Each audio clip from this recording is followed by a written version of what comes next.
Hi, it's day 12. This is my 5th video today,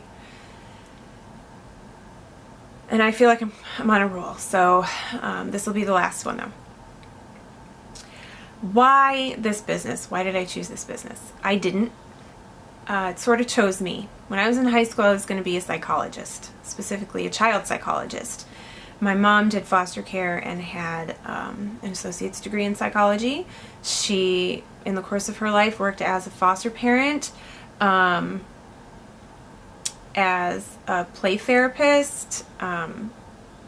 She used that psychology degree right up.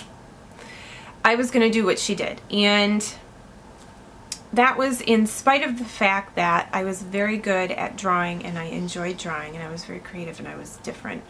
I wasn't like other kids a lot of the time. And then in high school, when I was, finding out that high school didn't have a psychology major and it ended up being mostly home ec, I got kind of discouraged and I thought, I don't know how this is going to work out. And then one day I was in one of my friend's painting classes. And I went there and I was helping her with perspective. She couldn't figure out this stack of books, that she had this stack of books and she couldn't figure out how to sketch them. It always looked flat. And I explained to her that, there's perspective, you have to put perspective on it. You have to, draw it a certain way. And I had no education in fine art. Ever. I did it all myself. And the teacher came around, his name was Mr. Miller, and he watched over my shoulder and he said, I've never seen you before. And I said, it's because I don't take any of your classes. And he wanted to know what art classes I was taking. And I said, I'm not taking any. And he said, well, yes, you are. You're gonna enroll next year. Well, the following year was my senior year.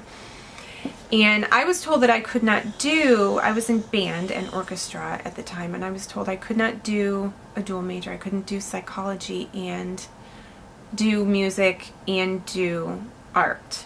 So I told him that, and he said, that's ridiculous. I don't know what they're talking about. So I went to the guidance counselor and I said, I'm going to drop psychology and I'm going to continue to do band, and I want you to enroll me in all of the art courses. Of course, I could only fit a couple in my senior year, but I only took a few courses with him, but I ended up, it just blew up. It went crazy. And in my senior year, I changed and I decided I wasn't going to do that. I was going to do graphic design. I didn't even know what that was. I had no idea. And I researched it and I looked into it and I thought, oh my gosh, I can get paid to do this stuff. But I had never used a computer in my life. This was in 1995. I'd never done it. So I had to push myself way out of my comfort zone. I had to embrace this creativity that I had been sort of, shutting up for so long because it was not valid. It wasn't a way to make money. I couldn't make a living and be a useful human being. And, I had to start using electronics. The only electronic I used was the television and the telephone. So, then I got pregnant and things got a little sidetracked, and eventually I enrolled in some courses in college but had to drop out. I thought, this is never going to get where I need to be. I do graphic design because it's been the most rewarding gift, aside from my family and my kids. It's allowed me to grow and allowed me to see that I can do stuff that is really hard and it's uncomfortable, and that those things are the things that help me grow. Another reason I do graphic design is because I'm an introvert and I get really, really exhausted by social events, but I love meeting new people one-on-one. And this gives me an excuse to do that. It's weird if you just walk up to somebody at the coffee shop and go, hey, my name is Heather and I would really just like to talk to you today about whatever you want. That's weird. But when you meet somebody and you tell them that you're a graphic designer and they're like, hey, I have this awesome idea for this business, but I don't even know anything about logo design or web design, or who do I talk to? And I'm like, hey, I'm your guy. Talking to people, learning from people, learning about their businesses, working with the nonprofits that are here in my local community. And I've also found that there's a doorway to make this huge social impact. I've started several different campaigns. None of them have been hugely successful, and some of them haven't even really been started yet.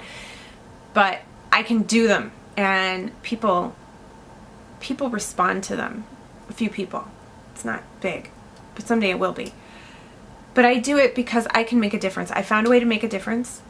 It rewards me to help people and to be able to make money helping people, to learn from people and learn from their businesses, and to connect with them that way. And the icing on the cake is it's creative, and I get to do fun stuff like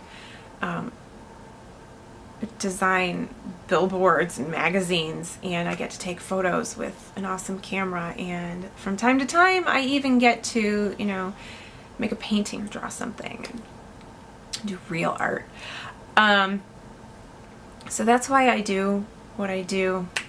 And I am going to go straight to Facebook right now, and I'm going to watch all of your day 12s as well. Yeah, day 12s. And find out why you love to do the things that you do.